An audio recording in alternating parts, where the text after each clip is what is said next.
Assalamualaikum warahmatullahi wabarakatuh. Selamat malam teman-teman. Kita tes dulu suaranya apakah sudah terdengar. Boleh kasih komen teman-teman kalau misalnya sudah bisa dengar suara saya. Kita cek dulu audionya untuk memastikan sudah oke. Kalau sudah baru kita go. Selamat datang teman-teman. Jelas? Oke, terima kasih Mas Furkon.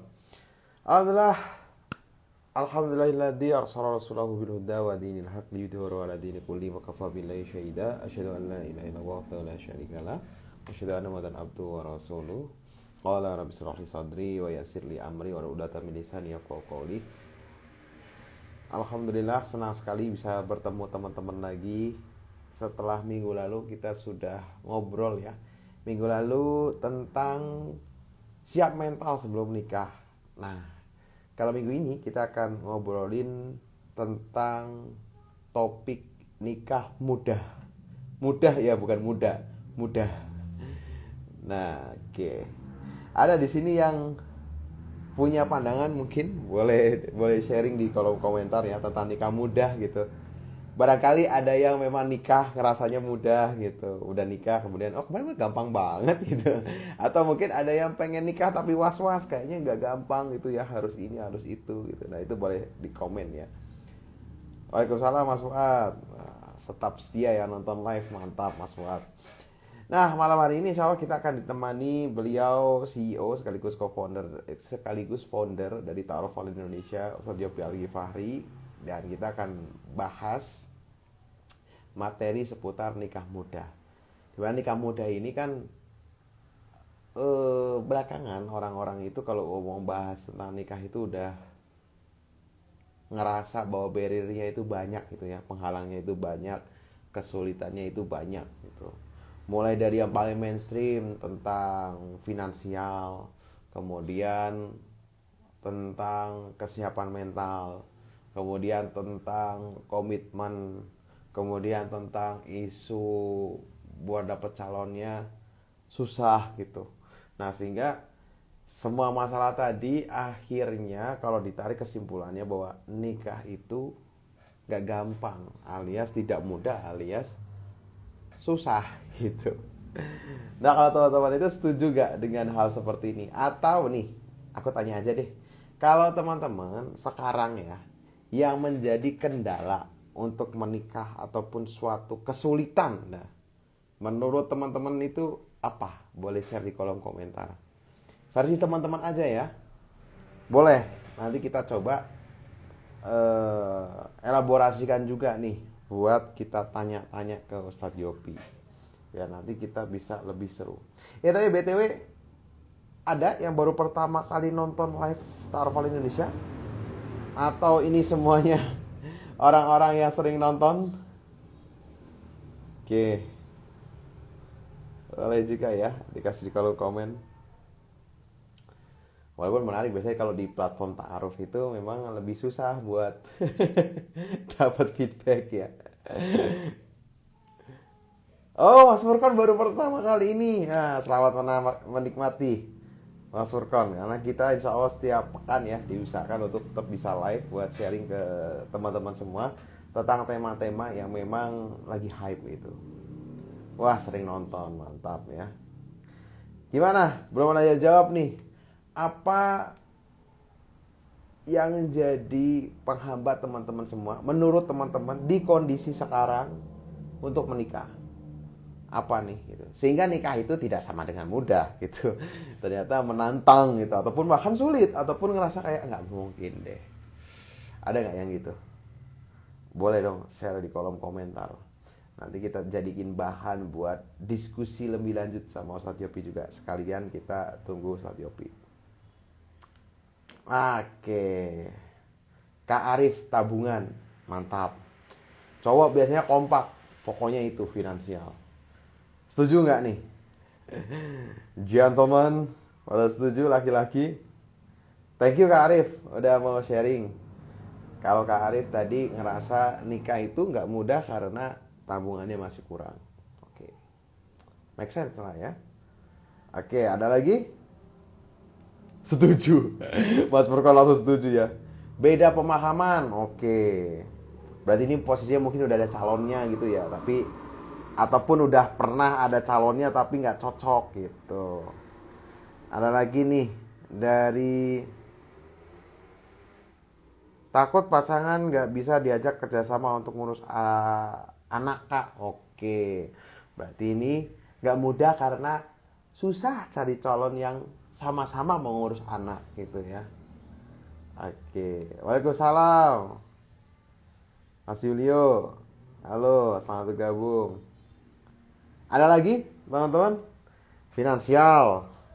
Terus tadi tentang apa tadi yang kedua teh? Tabungan. Terus yang kedua itu beda pemahaman, ya beda value, nggak mau ngurus anak, takut sama diri sendiri. Good banget nih, mantap, ayo Leo. Takutnya nggak bisa ngasih yang terbaik gitu ya. Oke, ada lagi, ada lagi. Nah, kita sharing dulu nih. Jadi menarik ya karena dari beberapa menit doang itu sampelnya ternyata sudah cukup banyak nih. Beda-beda jawabannya. Nah ini dari Kak Denden Hermawan, takut dapat wanita toksik nggak memahami suami. Oke, masuk akal ya karena kebanyakan ini nih mungkin sering dengar cerita ini ya, orang-orang yang udah nikah nggak boleh main atau sering diomelin gitu ya, jadinya gitu. Terus ada Kak Aisyah, masih bingung bagaimana memulai ta'aruf yang baik karena belum punya murobi yang dekat. Oke, jadi itu teknis ta'aruf akhirnya menjadi kendala. Nah, nikahnya sama dengan tidak mudah jadinya gitu ya, karena jadi terkendala proses ta'arufnya. Oke, masuk. Nah, ternyata banyak ya teman-teman ya, versi ketakutan teman-teman masing-masing gitu. Nah, nanti coba akan kita tanyakan gitu. Kenapa sih kok bisa-bisanya dikatakan nikah itu mudah gitu? Karena memang nikah itu mudah kalau kita lihat postingan yang orang udah nikah. Itu kayak gampang gitu ya. Tahu-tahu posting undangan, tahu-tahu nikah. Di teman-teman Tarofan Indonesia juga banyak ya dapat undangan. Ini nih bulan ini banyak banget ya. Bulan September sama Oktober ya, ngerasa nggak banyak ya? Banyak nggak yang dapat undangan juga di dari teman-temannya ataupun dari sobat terdekatnya? Banyak ya undangan ya, nikahan ya ini bulan ini ya. Nah, kalau kita lihat ya udah nikah, makanya gampang gitu ya. Kasah nggak pernah lihat mereka berduaan, tahu-tahu kok udah nyebar undangan, kok nikah, kok tahu-tahu kok walimahnya kok bagus itu, kok terjadi begitu saja, sedangkan aku kok masih belum punya murobi tadi ya, dari Kak Aisyah ya.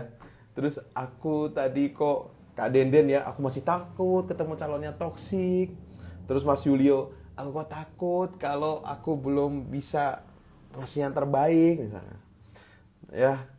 Nah, terus aku takut kalau tabungannya belum cukup nih, Mas Arif tadi. Nah, itu sobat terkalkulasi ya. Nah, akhirnya tambah bingung, katanya nikah itu mudah, kenyataannya enggak. Oke ya. Kita pakai hipotesis pertama nih. Kita mesti tidak percaya sama Ustadz Jobi ya. Nikah tidak mudah gitu. Karena banyak keluhannya ternyata ya teman-teman ya. Mudah kalau sama pasangan yang tepat Kak, Kak Mentari. Mantap ya. Semoga ketemu pasangan yang tepat ya. Amin. Semoga amin juga buat yang mengamini. Kak Yulio, minggu ini aja udah 3 mas undangannya ya. Ini musim kawin ya ini ya. Oke, baik teman-teman semua. Udah gak sabar pasti untuk memulai obrolan kita bersama Ustadz Yopi Al-Ghifari. Kayaknya tadi saya udah lihat, beliau juga kayaknya udah hadir. Nah, so buat teman-teman semua, selamat nanti menyimak. Kemudian teman-teman semua nanti boleh buat mengajukan pertanyaan apabila ingin bertanya di kolom bawah di sini. Itu ada question mark. Teman-teman bisa klik, kemudian bisa ajukan pertanyaannya. Kalau teman-teman belum punya pertanyaan, boleh juga buat like pertanyaan teman-teman yang lain yang memang dirasa relate ataupun mewakili dari apa yang teman-teman ingin tanyakan. Karena nanti kalau yang di like itu akan di atas urutannya. Nah, nanti kita akan lebih mudah untuk bisa melanjutkan pertanyaan tadi ke Ustadz Yopi seperti itu. Oke, kita cek dulu.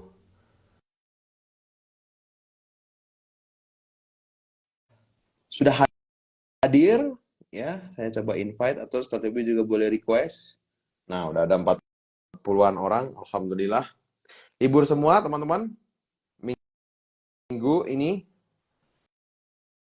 selamat datang ya buat teman-teman yang baru join, baru pernah join di Live Ta'aruf Indonesia.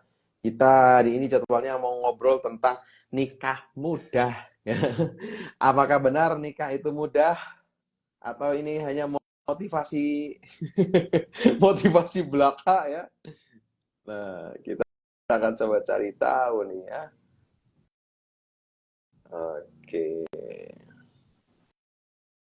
saya coba invite. Up.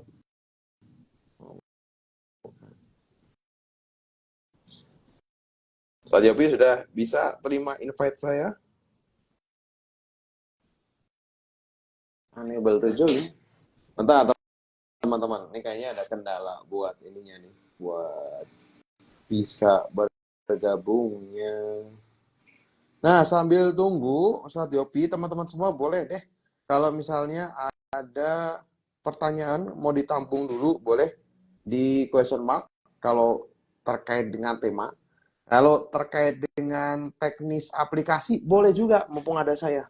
Nanti saya bantu jawab. Barangkali ada ya teman-teman yang baru gabung Ta'aruf Indonesia belum tahu secara detail gimana sih alur prosesnya ataupun cara kerja aplikasinya gitu. Nah, itu boleh juga tanya ya.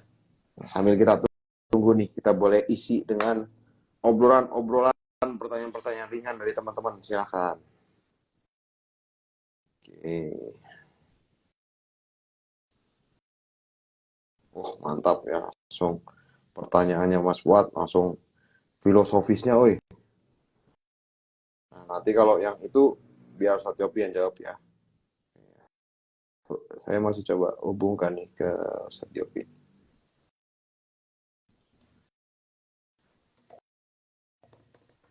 Oh, bisa unable to join ya. Ada apa gerangan?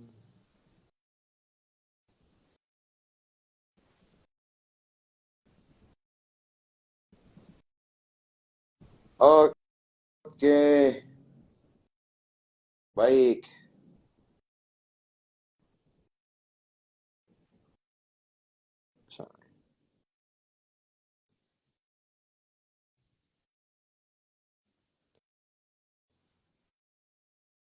Oh, Mas Furkan pertanyaan langsung bagaimana cara menjaga keharmonisan rumah tangga ya. Langsung dalam banget di pertanyaannya. Ditampung dulu ya, Mas Furkan ya. Nanti ditanyakan sama Ustadz Yopi. Kita masih coba hubungkan ya teman-teman ke Ustadz Yopi untuk live-nya. Kak, nikah muda masih bisa dilakukan dengan realitas saat ini kah? Gitu. Gimana nih? Realitanya gimana? Kak Nu, gimana nih realitanya? Kalau kalau yang Kak Nu pahami ataupun Kak Nu lihat ya eh, di sekelilingnya gitu, yang jadi kebiasaannya gitu. Kenapa tuh? Takutnya nanti kita beda nih memahaminya.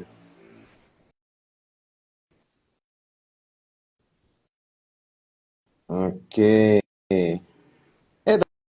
Teman-teman di sini udah pada pakai toy semua atau ada yang belum pakai masih deg-degan masih ragu?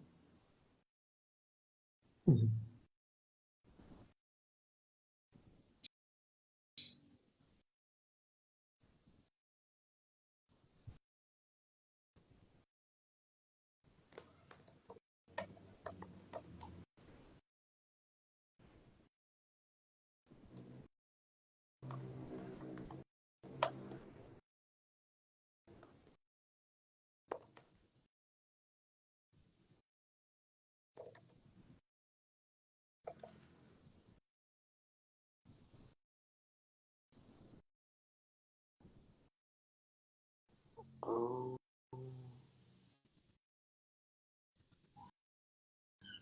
sudah lama pakai tapi belum pernah tahap nador.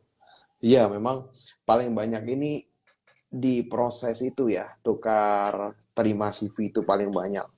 Karena di situ proses tolak terima itu setiap harinya juga banyak banget gitu. Nah, nanti kalau dari berapa persen biasanya nanti masuk ke proses naldor.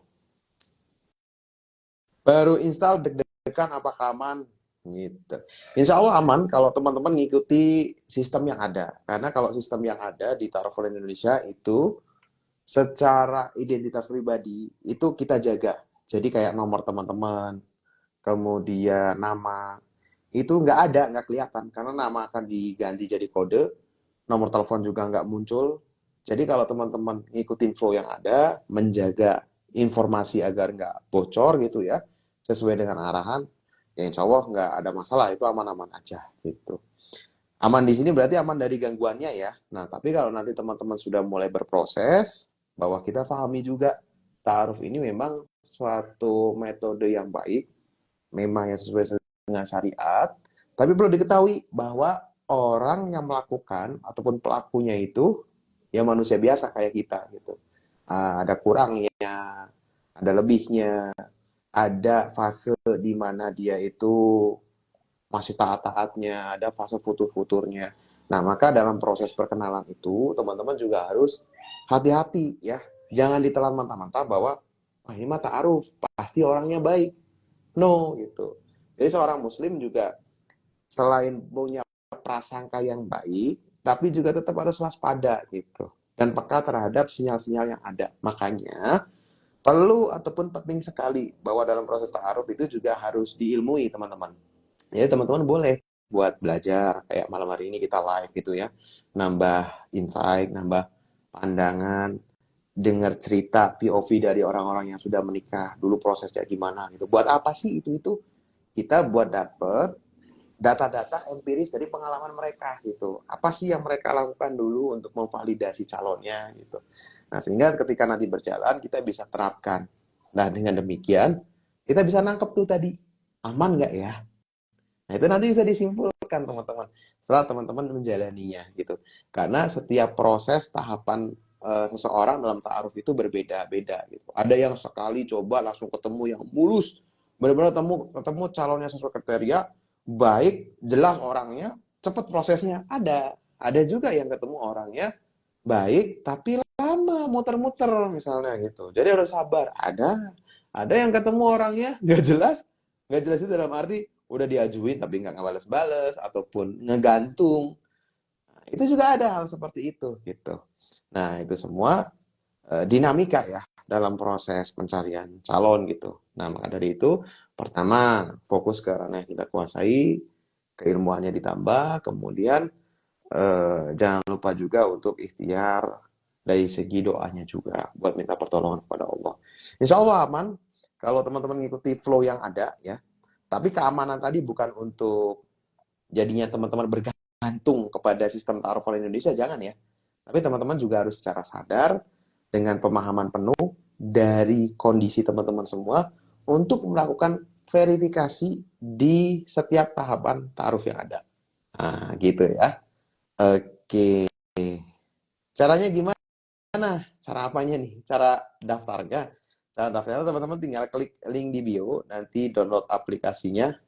Kemudian eh, habis download nanti akan diarahkan kalau aplikasinya udah ada, nanti teman-teman akan diarahkan kok buat ngisi biodatanya. Seperti itu. Isi saja biodata sesuai dengan personalisasi teman-teman semua. Isi sesuai instruksi, isi sesuai dengan kejujuran dan keterbukaan teman-teman semua. Nah, nanti akan ada proses verifikasi dulu dari admin. Kita akan baca dulu CV-nya. Benar nggak ngisinya, udah tepat atau belum. Jadi yang diverifikasi itu bukan CV-nya bagus atau enggak ya, gitu. Tapi memang sesuai atau enggak, gitu. Itu ya teman-teman ya. Nah, sudah bergabung dengan kita Ustadz Yopi. Assalamualaikum Ustadz. Waalaikumsalam warahmatullahi wabarakatuh. Alhamdulillah, akhirnya bisa ya. Tadi kayaknya kendala teknis ya, nggak terhubung. Tapi alhamdulillah nih sudah terhubung.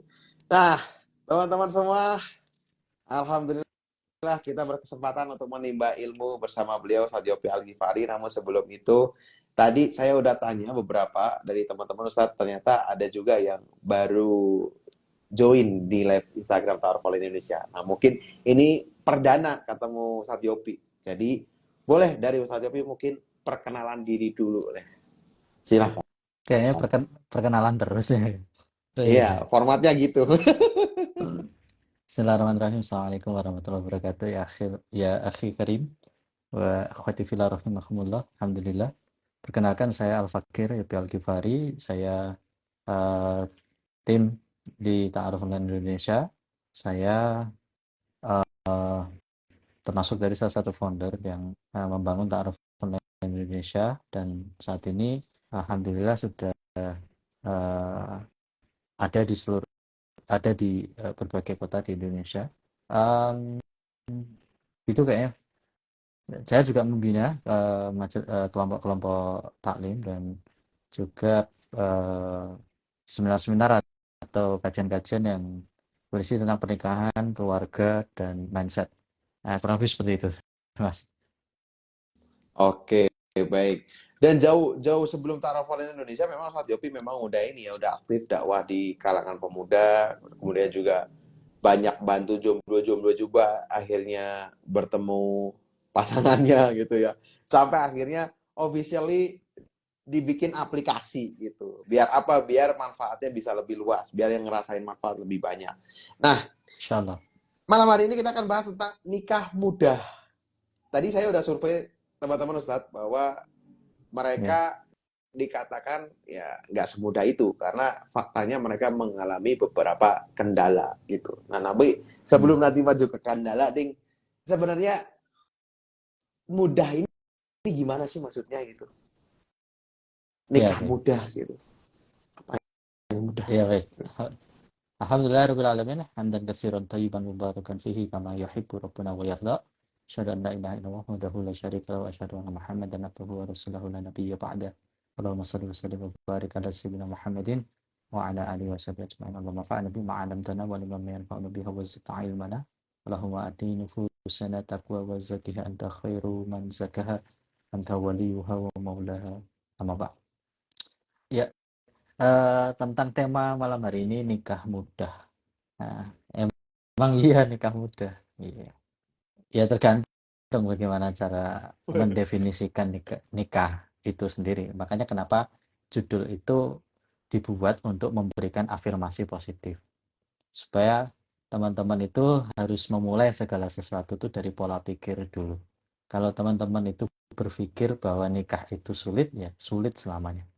Ya. Jadi saya mungkin sudah sering yang sering nonton live sudah sering dengar cerita bahwa saya menikah itu ya keadaannya masih belum selesai sekolah, ya sudah dengan PD, belum ada pekerjaan dan seterusnya menikah, dan terjadi menikah dan sampai sekarang alhamdulillah dinikmati tatimus sholihat. Allah masih menjaga pernikahan itu. Ya tentu dengan dinamika, dan tidak ada kalau kita mau mengatakan pernikahan itu lempeng-lempeng saja, itu enggak ada. Ya, hatta sekalipun pernikahan Rasulullah SAW itu juga penuh dinamika. Makanya meskipun sebegitu luar biasanya dinamika dalam pernikahan, Nabi itu tetap menganjurkan kepada kita nikah. Bahkan Nabi sampai mengatakan eh, nikah itu sunati, nikah itu sunnahku, kata Nabi. Dan siapa yang nggak mau menikah, yang siapa tidak mau menikah, maka dia bukan dari laisa minni, bukan dari golonganku, bukan bukan mengikuti aku, kata Nabi. Nah, itu kan satu gambaran yang jelas ya tentang pernikahan dan seberapa kemudian Rasulullah SAW itu menitik beratkan. Bahkan sampai dalam agama kita, nikah itu kan separuh agama. Separuh loh, bayangin. 50%. Ya, jadi kalau orang tidak menikah mau sefakih apapun ya masih masih kurang setengah ya gitu. Nah, maka orang yang sudah menikah itu diberikan oleh Allah itu rezeki yang luar biasa. Rezeki yang luar biasa, nikmat yang luar biasa. Untuk itu maka wajib bagi dirinya untuk mensyukuri atas nikmat tersebut dan dengan merawatnya. Nah, nikah sendiri itu dari kata bahasa Arab yang secara makna itu bisa dimaknai dengan kata adomu atau menghimpun. Jadi kalau teman-teman itu eh, mungkin berteman dengan saya di Instagram itu saya menulis status itu kan penghimpun kebaikan. Ya, jadi nikah itu menghimpun ya atau dalam bahasa yang makna yang lain atau al-wat'u ya itu artinya persetubuhan, artinya memang fisik. Jadi pernikahan itu adalah perkara fisik. Jadi apa yang terjadi dalam pernikahan itu adalah perkara-perkara fisik. Ya entah itu nanti komunikasi, discuss, kemudian nanti ada namanya love language, macam-macam bentuknya. Nah, itu semua adalah apa namanya? Aktivitas-aktivitas fisik. Namun dalam pernikahan itu aktivitas-aktivitas fisik ini perlu dibimbing. Ibarat kata aktivitas fisik ini adalah hardware, maka dia tidak akan beroperasi atau tidak dapat beroperasi dengan baik kalau softwarenya salah atau bahkan tidak sesuai dengan makna dari pernikahan itu sendiri. Nah, maka dalam hukum syariat nikah itu kemudian didetailkan, didefinisikan secara lebih sempit. Dalam pernikahan itu adalah uh, ada unsur akad, persoalan syariat, dan kemudian tentang tadi campur ya hubungan antara laki-laki dan perempuan yang halal tadi. Makanya dari sini berangkat dari pengertian nikah itu, nah kita itu membentuk mindset-mindset atau menyusun fragmen-fragmen itu sehingga menjadikan aktivitas dalam pernikahan kita itu rohiyah, penuh dengan kesadaran. Nah banyak hari ini ternyata orang yang menjalani pernikahan itu tidak dengan kesadaran penuh. Itu yang menyebabkan kenapa menikah itu sulit. Gitu. Nah, nanti kita akan coba bedah satu-satu. Oke, banyak orang yang menikah tapi tidak dalam kesadaran sehingga nikah itu sulit gitu. Mm-mm. Apa nih Ustaz? Maksudnya apakah orang-orang ini kebanyakan salah memahami tentang pernikahan itu sendiri atau bagaimana sebenarnya? Sehingga iya ya, kalau salah pemaknaan pasti salah arti jadinya. Kalau salah arti ya akhirnya beda dari makna sebenarnya gitu. Nah, Ya, sebenarnya gimana Ustadz menanggapi fenomena sekarang ya bahwa luar biasa angka perceraian naik drastis sejak 2022 gitu, tapi angka pernikahan ini cukup menurun dan kalau di survei kenapa kok orang-orang malas nikah ya memang malas aja belakangan ini dengan segala dinamika pernikahan yang bermasalah, kemudian juga nanti alur komitmennya cukup merepotkan gitu. Nah, sebenarnya nikah itu apa sih gitu? Sehingga jadi mudah buat kita gitu. ya. Jadi yang pertama kali tadi saya sudah sampaikan di awal, yang perlu ditata adalah pola pikir kita atau mindset itu yang harus ditata. Yang pertama, menikah itu jangan dilakukan kalau bukan karena Allah. Sudah itu. Itu yang paling awal. Itu fundamental. Jadi menikah itu harus dilakukan karena Allah. Dan banyak hari ini orang menikah bukan karena Allah, tapi merayakan cinta. Itu awal yang salah. Padahal sudah dikatakan oleh Rasulullah SAW, cinta itu rezeki. Rasul menyampaikan bahwa Rasul itu mencintai Khadijah, itu dapat rezeki dari Allah, rezeki berupa cinta. Artinya yang menanamkan cinta itu Allah. Nah konsep cinta itu rezeki itu tidak banyak atau masih belum banyak yang menyadarinya. Sehingga mereka menyangka bahwa cinta itu ditumbuhkan dari hasil usaha semata. Layaknya kita mencari uang, kalau memang hanya dengan usaha seseorang itu bisa menjadi kaya, seharusnya orang yang bekerja paling keras dia yang paling kaya. Tapi ternyata tidak. Maka sama dengan pernikahan. Harusnya orang yang paling bahagia adalah orang yang paling banyak cintanya. Yang paling bucin. Tapi faktanya yang paling bucin justru yang paling tersakiti. Karena salah. Salah. Bahwa cinta itu rezeki, teman-teman yang dirahmati oleh Allah. Cinta itu rezeki, kata Nabi. Bahkan Nabi memuji rezeki itu sebab beliau akhirnya mencintai Khadijah. Rezeki. Rasul menyampaikan bahwa cinta itu rezeki dari Allah. Sehingga perlu kita sadari dulu gitu bahwa uh, alasan terkuat kita menikah itu adalah karena tuntunan syariat. Karena kita ingin menjalankan apa yang diperintahkan Nabi kepada para anak muda, ya masyiral sabab man istata'a minkumul ba'a falyatazawwaj.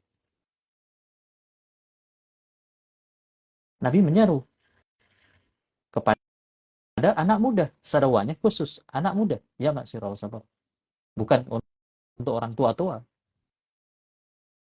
Nah, ketika Allah menyebut tentang keluarga, menyebut tentang istri-istri dan anak-anak, Allah memulai dengan ya ayyuhalladzina amanu. Artinya, ini kalau Allah sudah memanggil dengan kata ya ayyuhalladzina amanu, ya, harfun nida, adanya seruan kepada secara khusus kepada orang beriman, maka seruan ini tidak akan berdampak apapun kalau kita tidak menggunakan iman.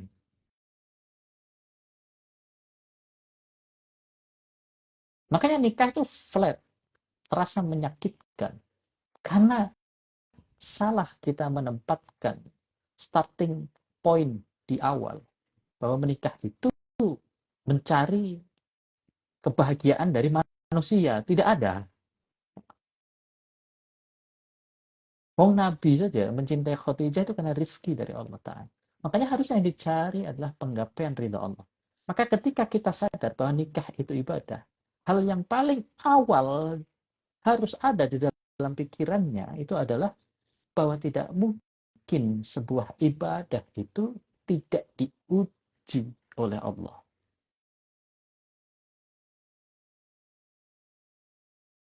Makanya kalau kita tahu formula bahwa ketika seseorang meniatkan diri untuk beribadah, maka bersiaplah dengan ujian yang akan datang.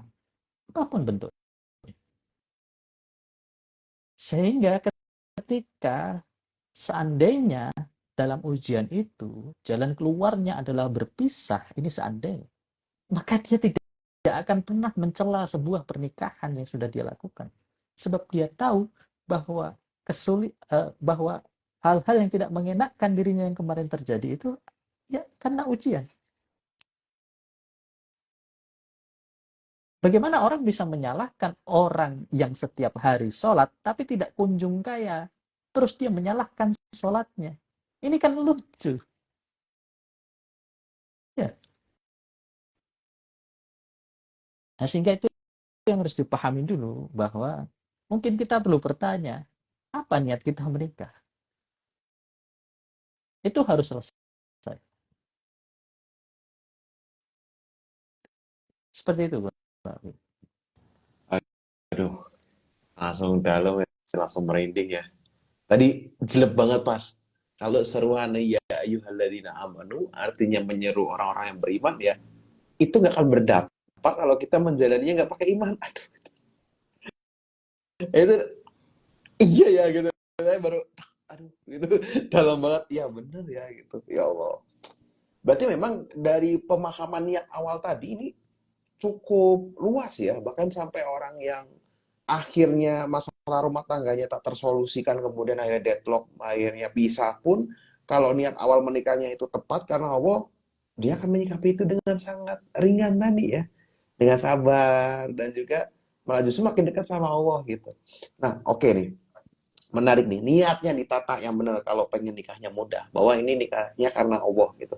Nah, sebenarnya ada nggak sih Ustaz indikator bahwa kita itu memang niat nikah karena Allah itu.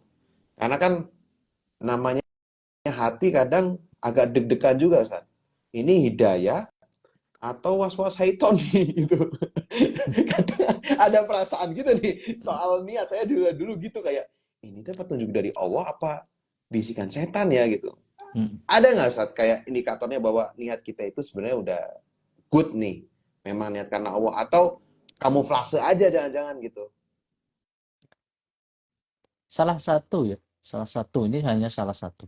Salah satu tanda bahwa kita menikah itu niat karena Allah, itu adalah setiap waktunya kita itu ringan untuk belajar.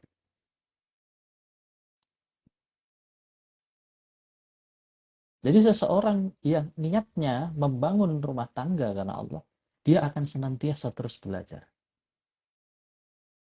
Kalau dia menjadi seorang suami, dia akan belajar menjadi seorang suami. Bagaimana Islam itu menginginkan seorang laki-laki itu menjadi suami. Seorang perempuan yang menikah karena Allah, dia akan belajar bagaimana menjadi istri yang diinginkan oleh Islam. Seperti apa seorang muslimah menjadi istri. Maka dia akan belajar. Kalau dia niat karena Allah, maka dia ketika punya anak, dia akan belajar menjadi seorang ayah. Seperti apa Islam ingin seorang laki-laki menjadi ayah. Ayah yang seperti apa. Begitupun para perempuan ketika ia menikah karena Allah, ketika dia memiliki anak, maka dia akan belajar menjadi seorang ibu. Seperti apa Islam menginginkan para ibu-ibu itu ya, tumbuh seperti menjadi ibu yang seperti apa. Maka mereka akan senantiasa belajar, belajar dan belajar. Itu tanda bahwa seseorang menikah itu karena Allah. Jadi tidak ada kesempurnaan. Yang ada itu setelah kita niat karena Allah, maka kita belajar. Belajar untuk menempuh jarak yang kita itu semakin hari semakin mendekatkan diri kita kepada Allah. Kalau orang mengaku dirinya menikah karena Allah tapi tidak belajar, ya dia tidak sedang benar-benar karena Allah. Sebab untuk mencapai kepada Allah kita butuh ilmu. Contoh, ketika seseorang itu marah dengan istri, sedangkan Al-Quran itu memerintahkan kepada kita. Kalau antum baca tafsir surat An-Nisa ayat 19-21, dalam tafsir Imam Al-Qurtubi itu jelas dikatakan. Ketika para laki-laki diperintahkan untuk berbuat ma'ruf kepada perempuan. Ini bayangkan ya, Al-Qurtubi mengatakan, Imam Al-Qurtubi mengatakan, ini bahkan terhadap perempuan yang bagaimanapun kelakuannya.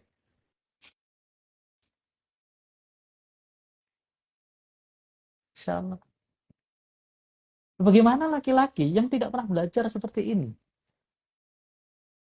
Terus dia menampar atau main fisik dengan istrinya.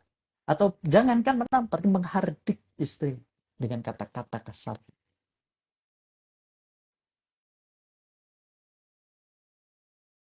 Bagaimana mungkin itu terjadi terhadap seseorang, kemudian yang dipersalahkan adalah pernikahannya. Sedangkan, ya, padahal yang harus diperbaiki itu orang yang manusia. Kan tidak mau belajar tadi. Bagaimana orang bisa mencapai kebahagiaan yang hakiki kalau dia jauh dari Allah? Padahal kebahagiaan itu cuma Allah yang beri. Kamu mau gonta-ganti pasangan, mau putar kanan, putar kiri, mau mengoleksi berapapun banyak, tidak ada kebahagiaan. Kalau Allah tidak beri dalam hatimu itu kebahagiaan.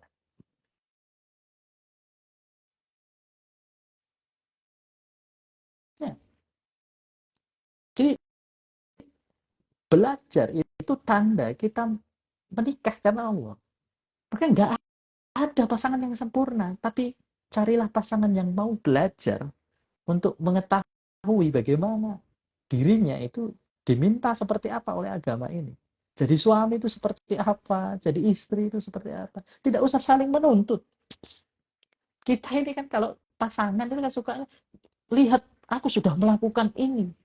Yang satu nanti bilang aku tuh loh sudah begini. Ya, akhirnya yang sini panas, api ini membakar rumah itu. Habis. Padahal yang diharuskan kita itu belajar posisi kita. Yang tadi dikatakan Imam Al-Qurtubi, bahkan di dalam surat An-Nisa itu ada perintah kewajiban laki-laki menafkahi istrinya, dan itu wajib. Dan uniknya dalam hadis Nabi menyebut nafkah itu sebagai sodakoh. Dan salah satu makna dari sodakoh itu artinya, maksudnya bukan terus dia menjadi sunnah, tetapi maksudnya, bayangin ya, Anda, kita laki-laki disuruh ngasih harta kita kepada perempuan. Yang harta itu haram diminta kembali.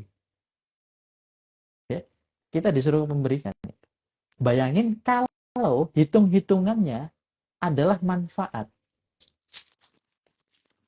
Makanya Nabi menyebut nafkah itu sodakoh. Karena dibalik itu kata para ulama ahli hadis itu mengatakan bahwa kalimat sodakoh yang disebutkan Nabi itu maksudnya adalah bahwa dalam setiap laki-laki menginfakkan hartanya untuk istri-istri mereka itu bernilai sebagaimana sebaik-baik sodakoh. Makanya mohon maaf teman-teman yang dirahmati Allah. Bahkan nanti ada bab mencari nafkah.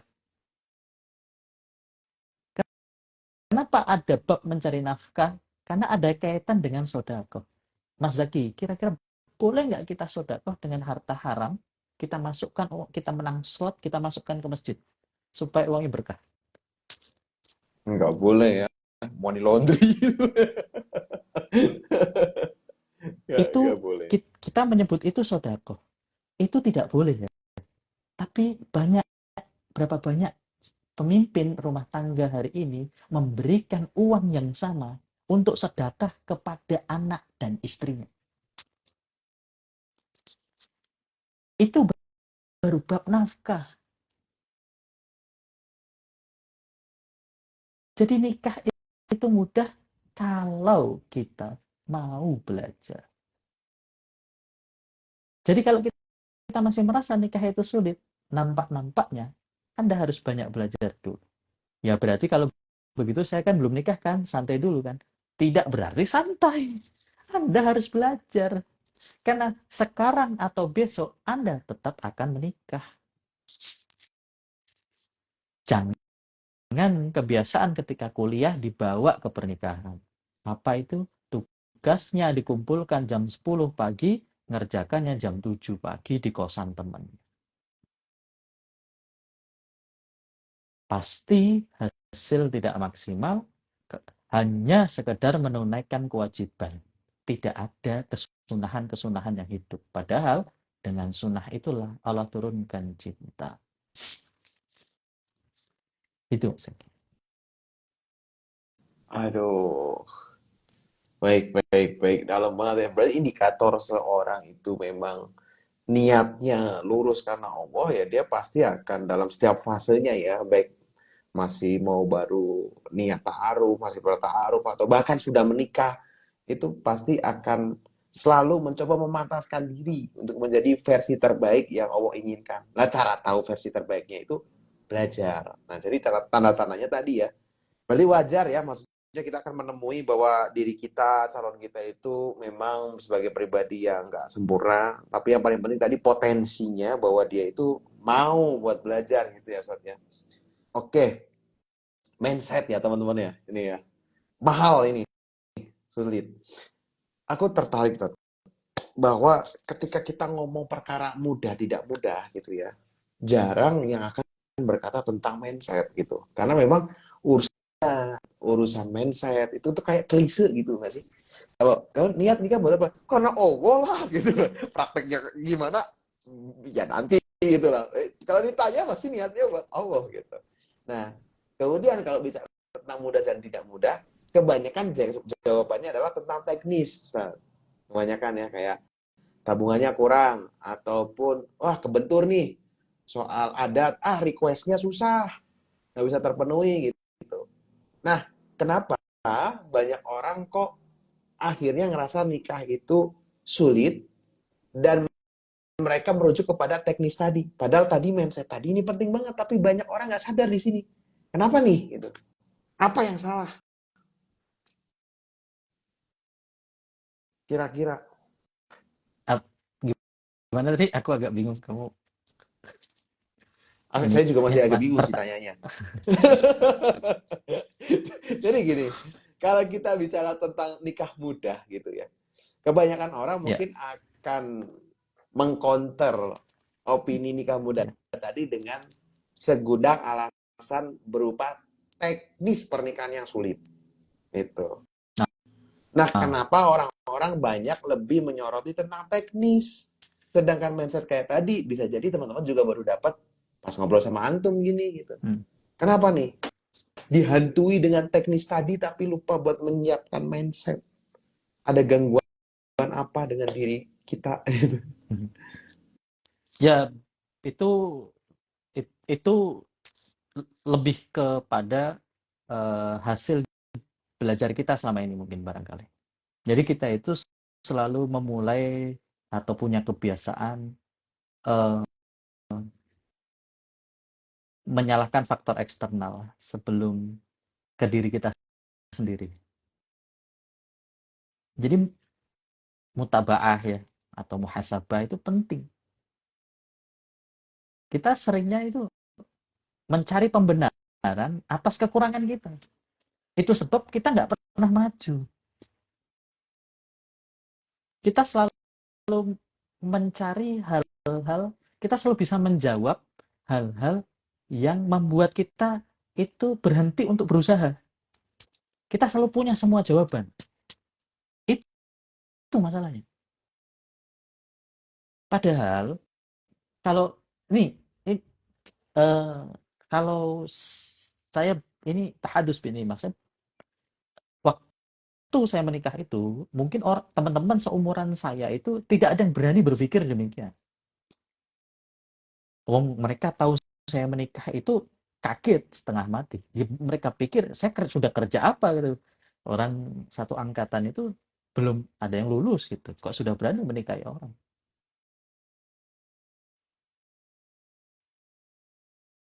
Ya, terus kita karena saya tidak pernah mencari kekurangan dalam diri saya. Saya tidak menganggap tidak punya pekerjaan itu kekurangan buat saya. Saya tidak menganggap bahwa ketika saat itu saya belum memiliki tabungan yang cukup itu bukan kekurangan buat saya.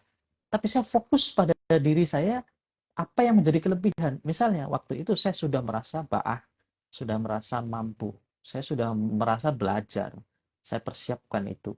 Saya hanya fokus pada hal-hal yang menjadi nilai lebih atau menjadi hal-hal yang tadi yang sudah saya persiapkan. Saya tidak melihat hal-hal yang saat itu belum ada dan saya tidak terlalu mencemaskannya. Efeknya apa? Efeknya saya banyak ditolak sebelum bertemu dengan yang mau. Jadi kalau ada yang berkata, nikah mudah kalau ada calonnya, atau nikah mudah calonnya yang susah, kita membuat batasan terhadap diri kita bahwa calonnya itu susah. Sekarang pertanyaan saya, sehari ini saja, Anda sudah bertemu dengan lawan jenis berapa orang?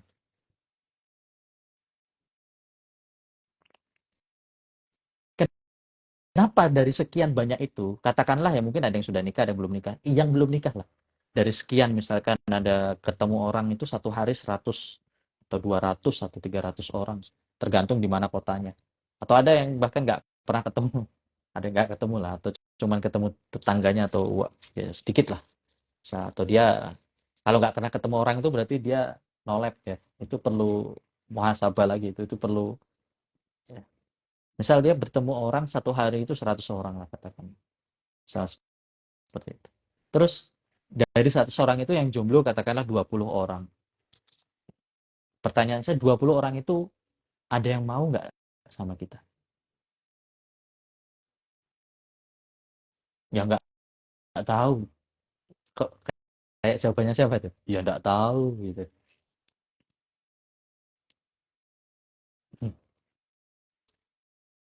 ya kan? Misalnya seperti itu ya. Ya saya tidak tahu saya ada yang suka saya atau tidak. Benar. Kenapa kita tidak tahu?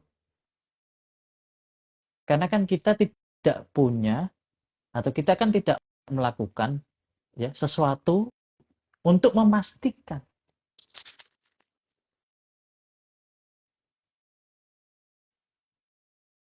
ya. Karena kita tidak punya waktu untuk kita tidak punya kesempatan untuk memastikan.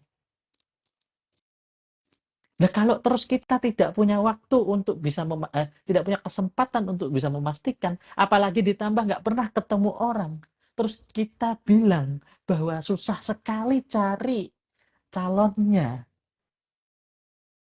yang masalah itu siapa sebenarnya? Karena kita selalu mencari jawaban itu di luar diri kita. Sehingga kita nggak pernah melihat ya kekurangan kita, bahwa masalah itu ternyata dimulai dari kita. Oh, ada yang mungkin takut penolakan, ada yang mungkin khawatir dengan macam-macam. Yang takut penolakan karena tidak berani memastikan, yang takut macam-macam karena tidak melakukan, karena tidak belajar. atau punya lingkungan yang sangat yang positif, kemudian tidak ada rekomendasi dan seterusnya.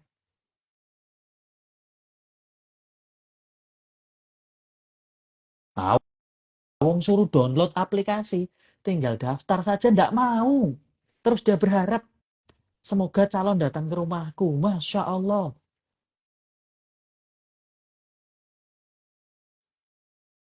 Perlu diruqyah itu. Ya jadi mulai dari diri sendiri dulu menjawab pertanyaan itu. Saya sudah berusaha, Ustaz. Saya sudah berusaha, sudah melakukan banyak. Ya. Sudah melakukan ini, sudah melakukan itu, tetap tidak bertemu. Tetap belum, masih sendiri sampai sekarang. Jawabannya apa? Tetap berusaha. Ada orang yang harus ditolak 17 kali baru berhasil. Temannya Mas Zaki. Ada orang mungkin yang sudah ditolak belasan kali oleh wanita, sudah ditolak, ada yang bahkan belum sempat ngobrol sudah ditinggal pergi, ada yang baru ngajuin CV dicuekin. Mas Zaki enak sekali ketemu dapat. Saya CV-nya mau dibuang. Lu saya pernah ngalamin CV saya mau dibuang. Orang kan maunya paling semua ya, orang mau sama saya. Enggak, CV saya dibuang. Tapi Masya Allah, tabarakallah. Kalau kita tidak mengalami semua kepahitan itu, kita tidak tahu bahwa ternyata setelah kepahitan itu, dan kita tetap ikhtiar, dan kita tetap husnuzon kepada Allah, Allah ternyata beri jawabannya. Wa asya'an taqrabu syai'a wa huwa khairul lakum wa asya'an tuhibbu syai'a wa huwa syarrul lakum.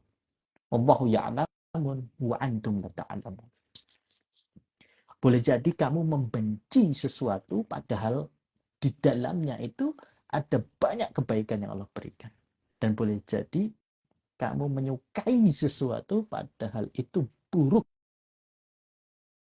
Allah lebih tahu dan kamu tidak sama sekali.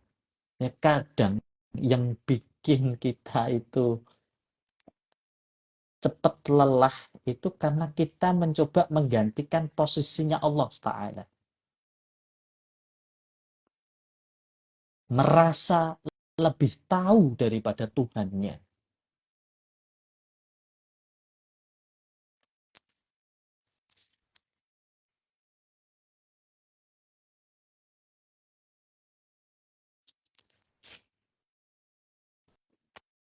Aduh,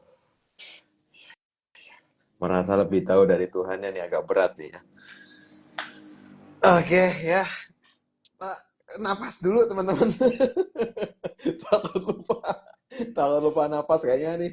Ya emot-emot nih relate banget ya, yang ngasih emot-emot. Oke baik ya. Ini masalahnya cukup serius ya berarti ya tentang mindset tentang nikah muda ini memang buat sampai ke tahapan nikah itu mudah itu masuk dari mindsetnya kemudian juga benerin tentang perspektif kita dalam melihat barrier tadi ya bahwa batasan tadi sebenarnya ada di dalam diri kita jangan sampai kita terkurung dengan keadaan yang kita ciptakan sendiri gitu padahal nggak ada gitu. Nah menarik tadi sampai kita itu suka capek dalam berikhtiar karena menggantikan peran Allah gitu. Nah, tapi kan dalam berikhtiar juga kadang kita lesu ya, saat kalau misalnya udah ngajuin berapa kali ditolak atau taaruf, pas taaruf kerjaannya numpuk, akhirnya nggak fokus, akhirnya malah lupa buat serius taarufnya, atau udah masuk ada pilihan, tahu-tahu banyak digeruduk pilihan yang lain gitu. Nah, dalam fase itu gimana sih biar kita itu tetap punya kesadaran penuh bahwa tadi niat menikah karena Allah gitu dan nggak bikin barrier pribadi akhirnya gitu barrier sendiri gimana biar selalu on fire gitu. Untuk selalu semangat begitu ya dalam berikhtiar, kita harus memperbaiki hubungan kita dengan Allah waktu demi waktu. fokus kita itu bukan pada hasil akhir dari pernikahan, tapi fokus kita itu, oh ternyata selama saya menantikan calon itu, saya itu bisa menghafalkan satu surat, yang dimana surat itu tuh rencananya mau saya berikan untuk mahar nantinya. Oh, ternyata ketika saya sedang dalam penantian, kok tidak sadar saya sudah melakukan tahajud 40 malam tanpa putus. Karena menantikan itu yang tidak kunjung datang. Akhirnya kita menikmati setiap proses itu bukan karena siapa yang akan datang, tapi karena ternyata lama-lama terjalin hubungan yang baik antara kita dengan Allah. Dan barangkali nanti sebab karena hubungan baik yang kita bangun dengan Allah, karena niat dengan Allah itu tadi, Allah datangkan pasangan yang bahkan tidak terduga sama sekali, yang tidak pernah terfikir sama sekali. Itu sama konsepnya dengan konsep rezeki. Loh kita itu loh, kalau ngomongin konsep rezeki, itu wah ya Allah, penuh keajaiban-keajaiban. Begitu ngomongin nikah, isinya frustasi semua.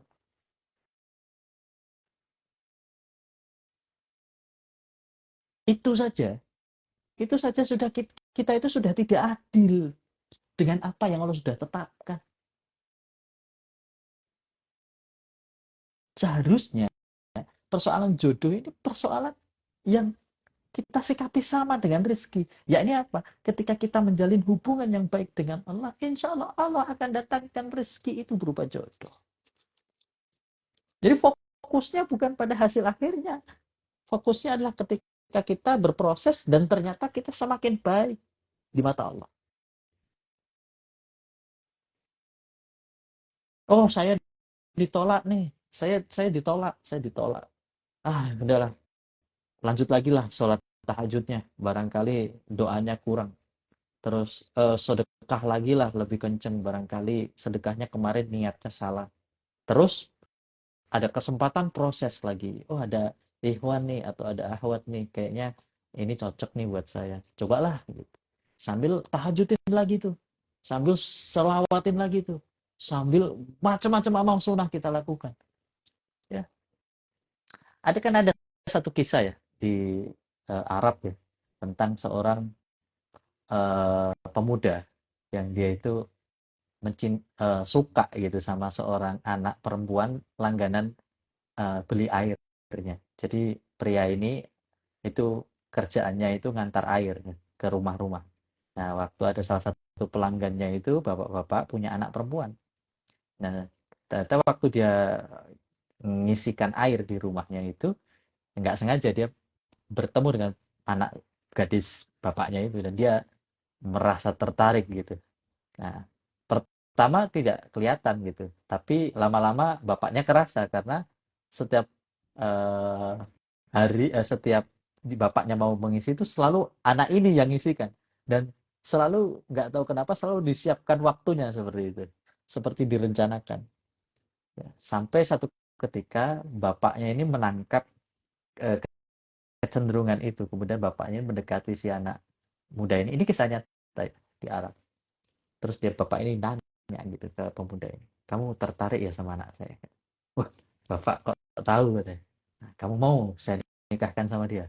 Wah, mau sekali pak. Nah, ada syaratnya katanya. Wah, apa itu?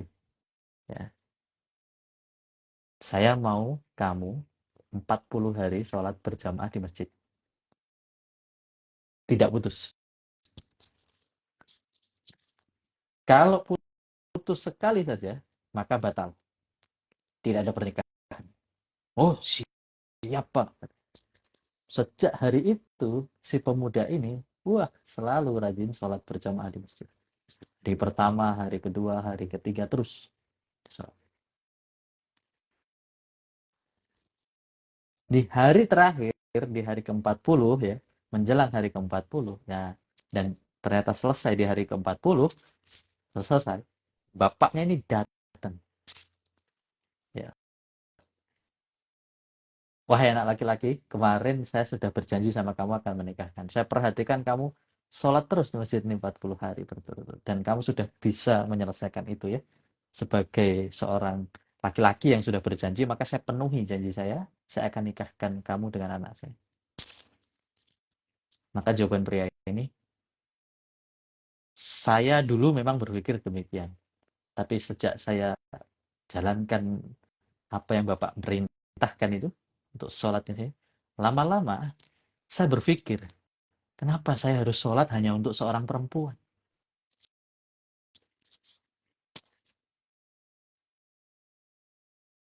Hari ke-20, saya berpikir lagi, kok ya saya mulai menikmati ibadah saya ke Allah. Di hari ke-30, makin lagi cintanya. Di hari ke-40, sebelum hari ke-40, dia sudah bertekad, saya tidak mau mengotori perasaan yang sudah terbangun ini hanya karena saya menginginkan anak Bapak. Untuk itu saya mohon maaf Bapak. Saya menolak tawaran itu. Apa yang terjadi?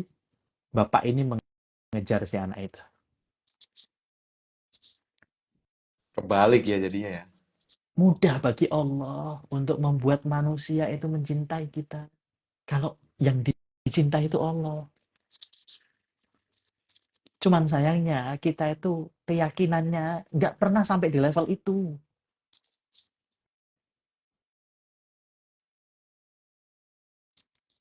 Masya Allah. Itu nyata. Laki-laki yang dulu 40 hari sebelumnya mengejar perempuan, di hari ke-40 dia yang dikejar si orang tua perempuan. Ibrahnya adalah perbaiki hubungan kita dengan Allah.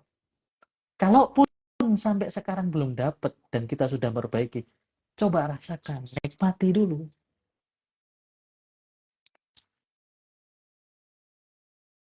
Nah nanti kalau untuk indikator-indikator seperti apa secara teknis, saya menulis buku khusus untuk membaca indikator-indikator itu secara teknis ya, bukan ini kan filosofis sebetulnya. Teknis itu ada di buku saya. Nah, insya Allah teman-teman nggak perlu repot, nanti akan ada bundling dengan paket premium.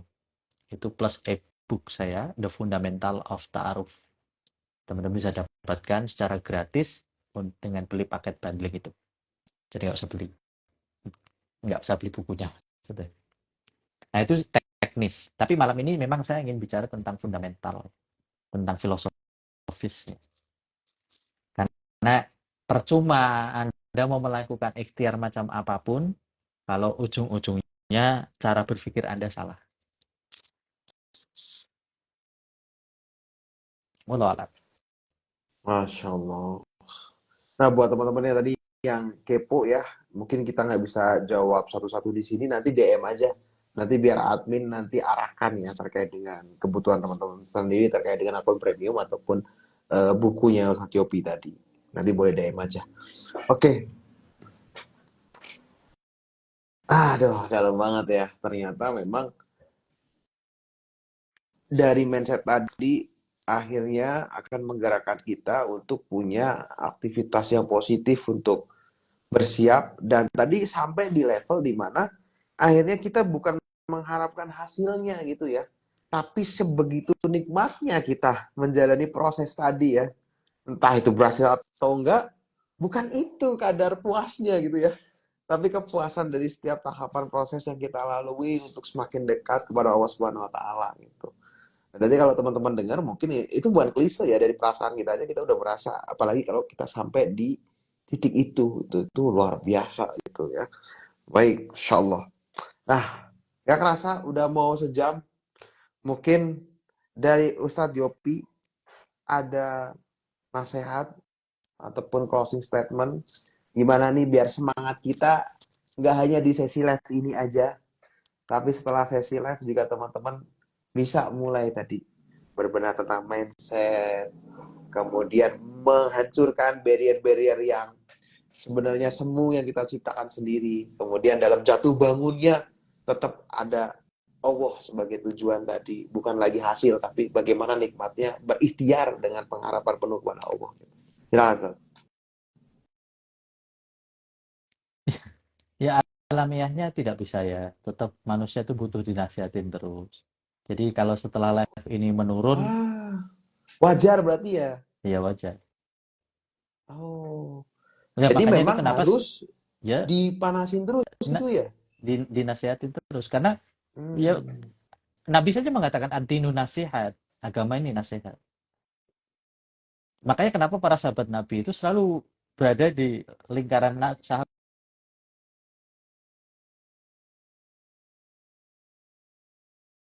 Afwan Ustaz, suaranya hilang Ustaz.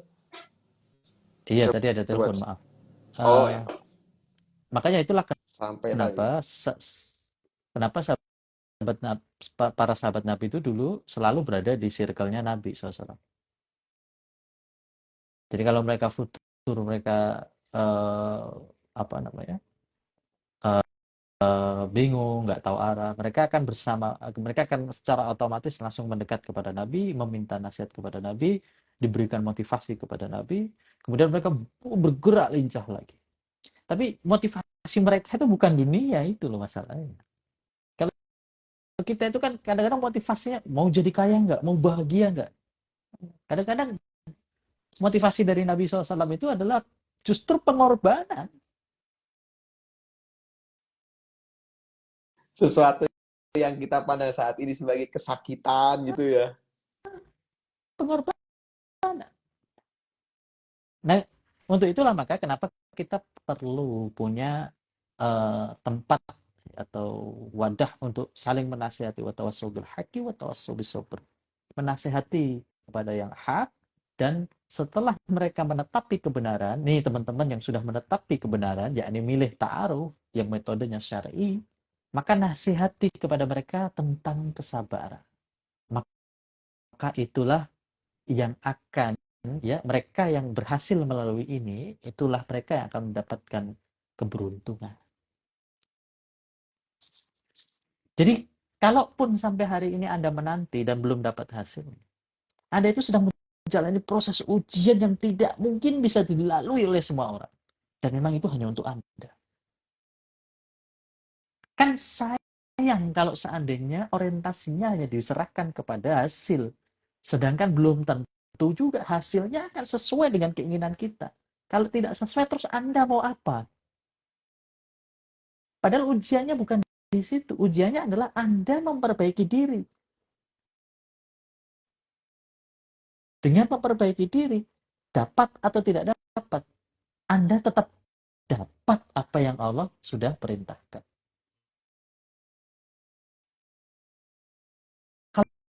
Kalau dengan pemikiran seperti itu, kira-kira apa ada orang yang kecewa?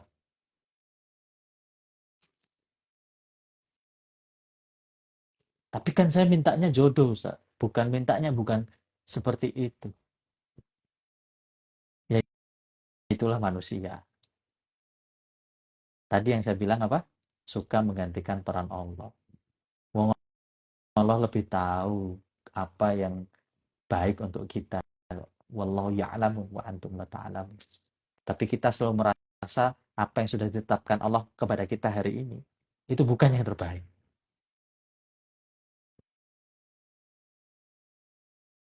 Terus kita bilang, menyesal saya menikah. Istighfar, ahi. Wallah alam. Sabar ya. Sabar. Oh, Masya Allah. Alhamdulillah. Jazakallah khair Ustaz atas nasihatnya, dan alhamdulillah malam hari ini kita banyak belajar menata kembali tentang keimanan kita, mindset kita, kemudian pola pikir kita ya. Dimana manusia itu pasti akan selalu bergerak berdasarkan pemikirannya gitu. Nah, makanya ikhtiar teman-teman itu nantinya akan sangat bergantung dengan mindset yang teman-teman percayai, pemikiran yang teman-teman yakini. Nanti aktivitasnya nggak jauh dari itu gitu. Nah, maka malam hari ini alhamdulillah kita bisa bertemu dengan beliau Ustaz Jopi Al-Ghifari, kemudian banyak diingatkan, banyak diberikan masukan juga bahwa apa namanya, nikah muda itu syaratnya tadi mindsetnya juga benar, sehingga nanti kita juga bisa bersikap dengan benar. Adapun dalam ikhtiarnya itu kok belum dapat, nah tapi kabar baiknya bahwa ikhtiar tadi pun sebenarnya kita sudah mendapat apa yang sudah Allah janjikan. Yaitu apa? Ketaatan kita kepada syariat Allah dalam menjaga interaksi lawan jenis yang sesuai syariat. Masya Allah, Alhamdulillah. Teman-teman semua tetap sabar dan semangat meniti jalan ujian ini karena ujiannya masing-masing. Dan tadi ya, kata Ustadz Yopi ya, beruntunglah karena teman-teman yang dapat itu. Karena nggak semua orang bisa dapat kesempatan buat bisa dapat ujian dari Allah Subhanahu Wa Taala seperti tadi. Semoga apa yang disampaikan ini bisa bermanfaat buat teman-teman semua. Tetap semangat mencari ilmu dimanapun. Ya, kalau di Tarafal Indonesia, insya Allah setiap hari ada konten yang baru. Kemudian juga ada live Instagram setiap pekannya. Dan kabar baiknya juga kalau teman-teman pengen lihat obrolan-obrolan semacam ini yang dikemas dengan cara yang berbeda, teman-teman boleh cek YouTube Tarafal Indonesia. Nah, di sana ada Ustadz Yopi sama Mas Mirza di series Pulang Kantor. Nah, itu bisa ditonton juga. Barangkali yang belum kejawab di sini ada di sana. Karena kalau di sana lebih ke tematik. Jadi teman-teman bisa nonton sesuai dengan kebutuhannya masing-masing. Jazakallah khair Ustadz Yopi sudah menemani kita semua malam hari ini. Semoga Ustadz sehat selalu dan kita Amin. bisa berjumpa kembali di live Amin. berikutnya.